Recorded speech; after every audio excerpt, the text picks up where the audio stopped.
Hello there, scholars. So I created this quick video so we can go over ecological footprint and some terms and some ideas I want you to be familiar with before we get together and have a discussion in class tomorrow. So our question here is, how big is your footprint? So our goal here is to learn about ecological footprint and identify your ecological footprint and looking at it at a local level and a national level. So I just want to go over our objectives for our unit. So our first one is to define the ecological footprint and what factors contribute to increasing the ecological footprint. Next, express a clear perspective on a local or global issue and explain how it's influenced by science. And last, we're going to present our data and identify specific need for improvement on the situation, event, or global issue. So in this case, we're looking at ecological footprint. So that would be our situation, our global issue. And lastly, just develop that action plan based on the experimental or research findings. And our essential question, something I want to get you thinking before you come to class tomorrow: what effects do people have on the environment? And how can we use our science knowledge to help minimize people's impact on the environment? And of course, we should have a great understanding of ecological footprint. So our definition is as follows: a measure of how much area is needed to support our lifestyles, how much land is needed to produce what we consume, and what is needed to clean up our waste. And the next term that we're going to be hearing a lot is sustainability.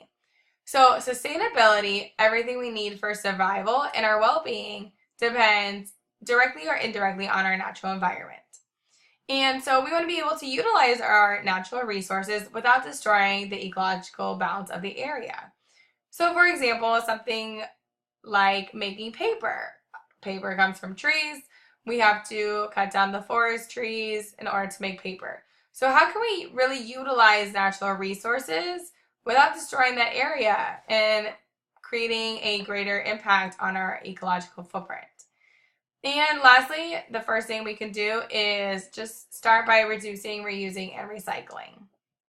Our next image here is just something we will be seeing in class as well. So how the ecological footprint measures how fast we consume our resources and generate our waste. So at the bottom here we have carbon footprint, built up land, forests, crop and pastures, and fisheries. So where our resources come from. And so that would be our supply, and the demand and things that we need from these resources are energy, settlement, timber and paper, food and fiber, and seafood.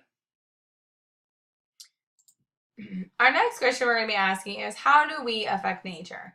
So again, just begin to brainstorm some ideas and come with some ideas to class tomorrow to discuss this topic. And so as we mentioned, ecological footprints measure human demands on nature.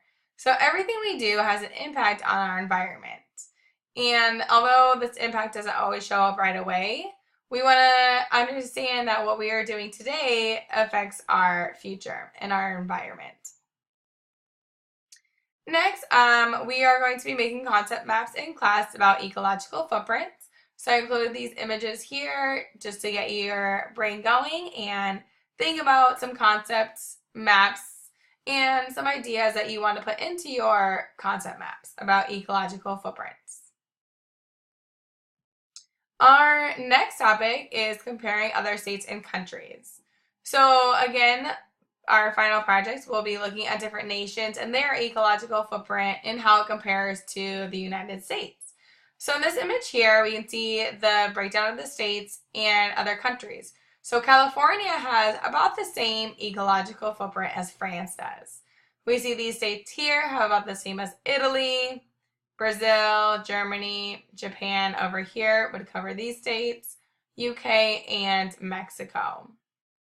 So really understanding how our ecological footprint compares or is different from those of other states and countries. So again, something we'll be looking at in our final project, and just want to get you thinking. All right, our last slide here. So before you come to class, I want you to start some research on your own at home and just conduct a simple Google search on ecological footprint, and I want to know what results you get. Or maybe if you find a particular topic that you want to share with the class tomorrow, write it down, gather 1 to 2 resources that you can help to start your project. And write a short summary about these resources you found and what you learned so far about ecological footprints. This will help you jumpstart your research when you come to class tomorrow. I hope you enjoyed the presentation. Thank you, scholars, for joining me.